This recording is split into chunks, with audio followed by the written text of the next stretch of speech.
Aliran Sungai Cilengsi di Kabupaten Bogor terganggu dengan adanya limbah yang menyerupai awan. Diduga sungai ini tercemar limbah pabrik yang berada di bantaran sungai. Selain mengeluarkan bau menyengat, gumpalan busa ini dikeluhkan warga karena menyebabkan mata perih dan batuk.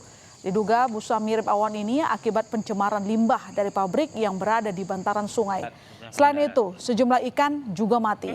Warga berharap dinas terkait bisa segera turun tangan untuk mengatasi masalah ini.